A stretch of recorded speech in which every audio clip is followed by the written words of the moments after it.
In today's video, I have two very stained teak end tables, and because I'm going to show you a quick and easy way to refinish them, I decided to throw in a redo on a small mid-century shelf that's been hanging around my workshop for the past year. So stay tuned for that. You can catch that footage at the end. I bought these from Facebook Marketplace, and really, they hadn't been abused that badly. I guess that is a matter of opinion. They may look a bit trashy, but everything I had to do to them to bring them back to life was purely cosmetic. There was no woodworking skills necessary on this one. So sit back, relax, and let's get started.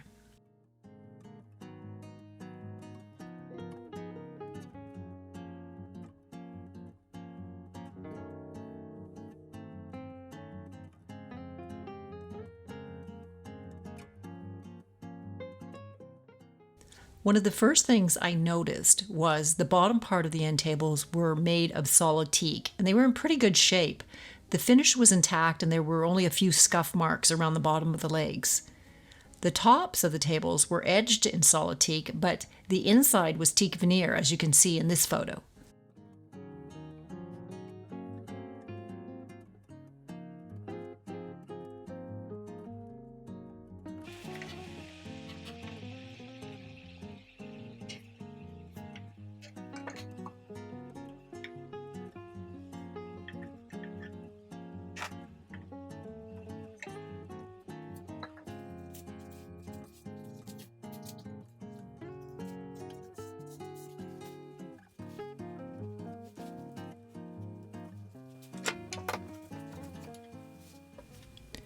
The first thing I'm going to do after removing the base is give it a good wash with soapy water.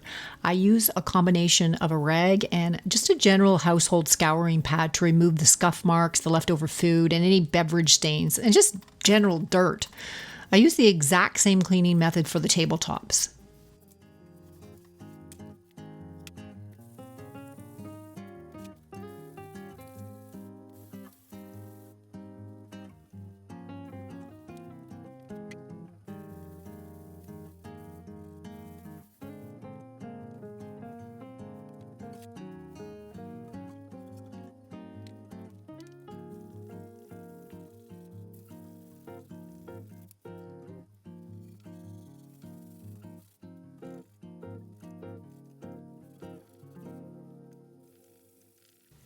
You can really see the difference in the lower left corner that cleaning makes.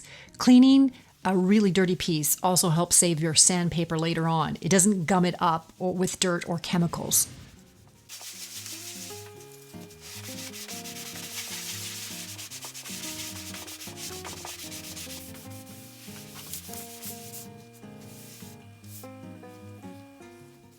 I repeat the cleaning process on the second tabletop exactly the same as I did on the first.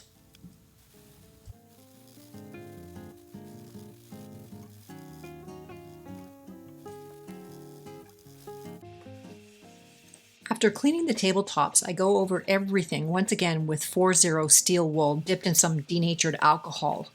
This helps remove any oil or wax buildup. In the past, I've also used mineral spirits to do the same thing. There wasn't a heavy lacquered finish on these end tables, so this was all that was necessary to give them a good clean before sanding.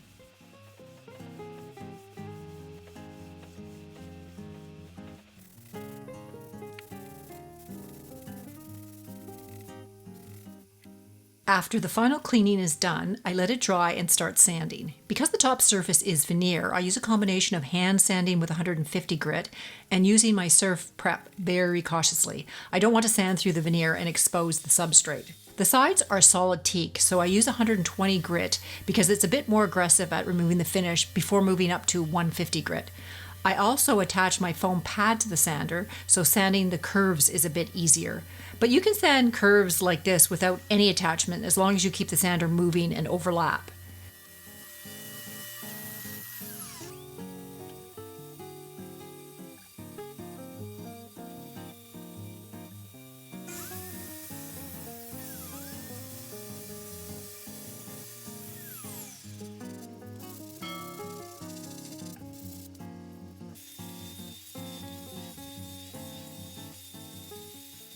Here's a good side-by-side comparison of the two tabletops before and after sanding. Quite the difference.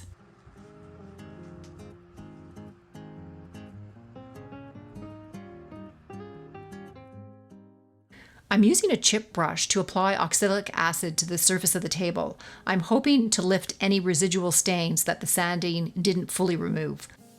I allow the acid to sit on the wood until it dries, then I wipe it off with warm water. After reassessing the surface, I either apply another layer or decide that the results are good enough and move on.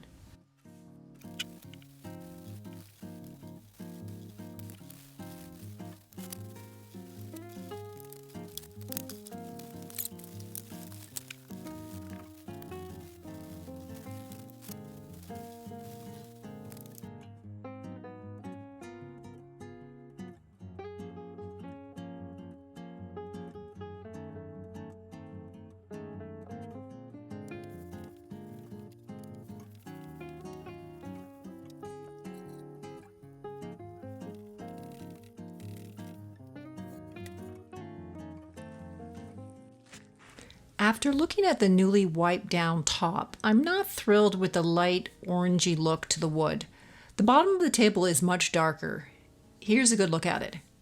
Since I'm doing this in my basement, I can't really use spray toners to alter the color, so I think what I'll do is I'll add a bit of stain to the top just to get it a little closer to the base. What I'm doing here is applying a little bit of General Finishes nutmeg to the edge trim and the veneer on the underside of the tabletop just to get an idea of what that will do to the color of it. I'm going to wipe it off and then I'm just going to wet a piece of the veneer beside it to see what the difference in the color will be, and I'll make my decision then.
After letting the stain dry for 24 hours, I apply 2 coats of Gilboy's hard wax oil, leaving 24 hours between coats, although I think the product label says you can reapply after 8 hours.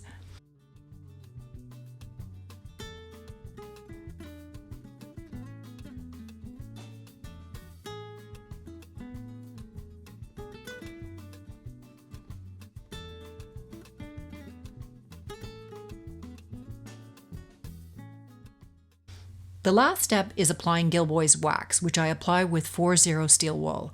I let it sit for about half an hour, then I buff it off with an old towel. This is what really brings on the shine.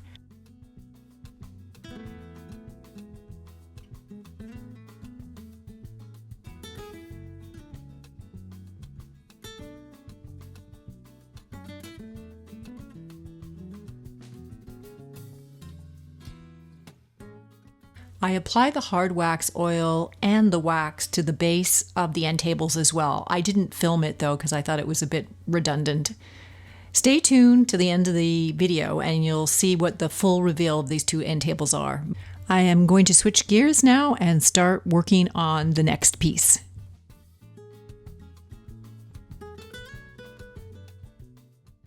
This is a little walnut mid-century shelf that I picked up. Oh, it had to be about a year ago. When I bought it, I thought it was like twice. I didn't check the dimensions and I thought it was like twice as big as it actually was. It's really a diminutive little shelf. It's 3 shelves, but quite small. So I just basically took it apart and left it in my workshop for the last year, just because I was just uninspired to do anything with it. But finally, I am getting to it, and I'm going to just, revive it and make it useful again. It's an interesting design. I've refinished one of these shelves before, although a little bigger than this one. All the legs and spindles are connected by hanger bolts, and so it comes apart really easily with a bit of twisting.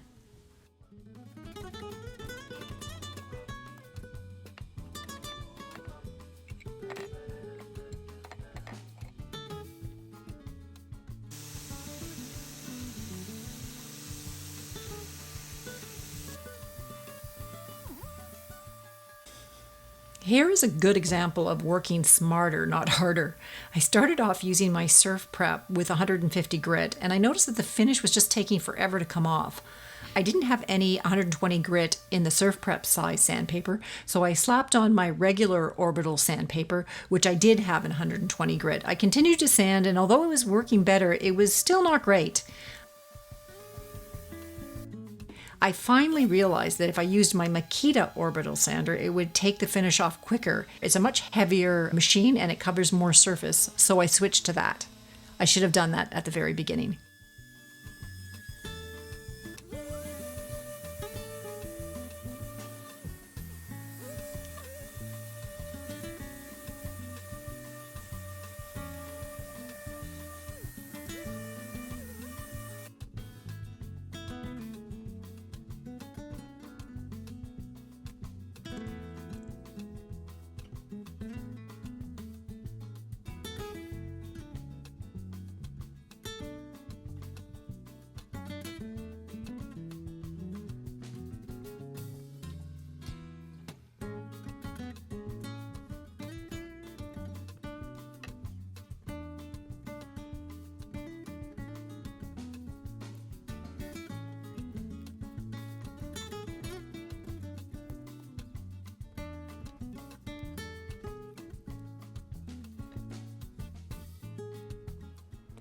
I'm using some quick wood, which is an epoxy putty, to do the repair on the missing veneer here.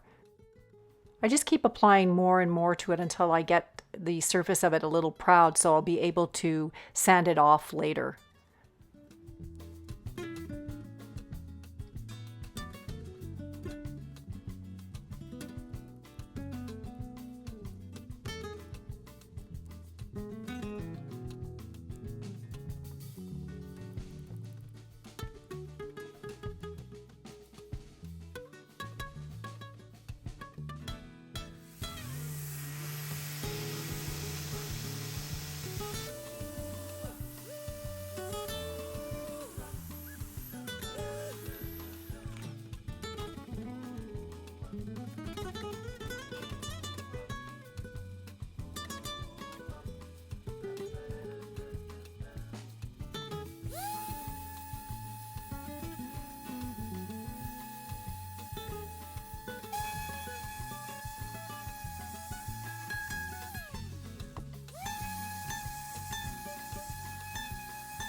It's strange. Right here there is some discoloration. There might have been something placed on the shelf for a long time maybe, and it protected this area from the sun. The rest of the walnut was bleached by the light, but not this section.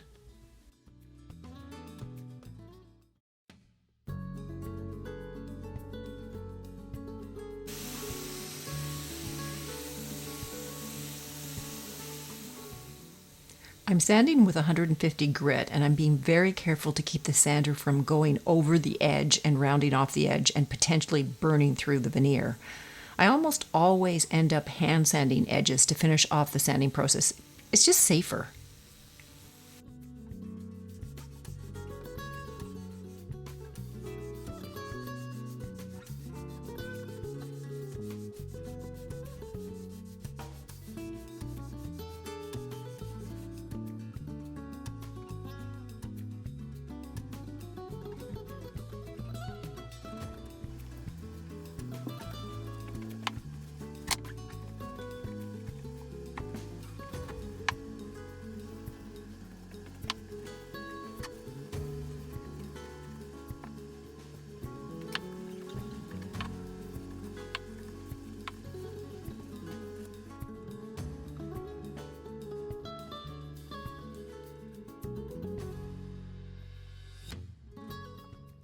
I decided to use a darker water-based stain on the light wood on the sides of the shelf.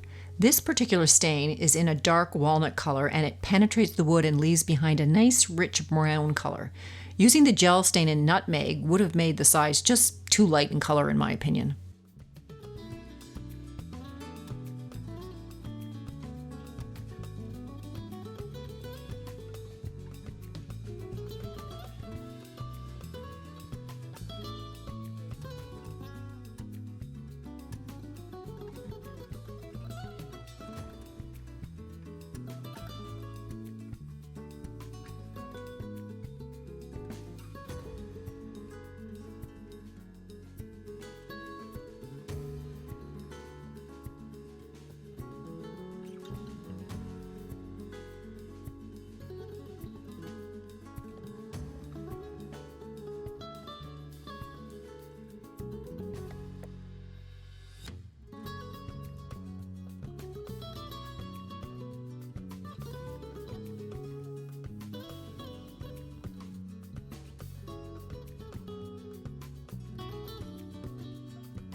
I'm using Mohawk's Blend All powders combined with some sanding sealer to paint some color back into the epoxy putty repair I did. It's really a trial and error approach. I currently only have 3 colors: Perfect Brown, Van Dyke Brown, and Burnt Sienna, so I make the best of it.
Here's a good comparison of before and after oiling.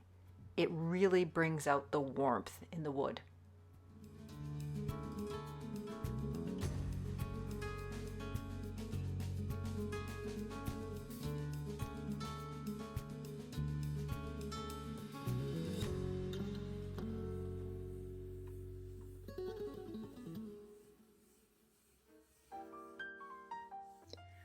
I know these pieces of furniture weren't one of those amazing trash to treasure type redos, but I also know they have value and they deserved a little TLC.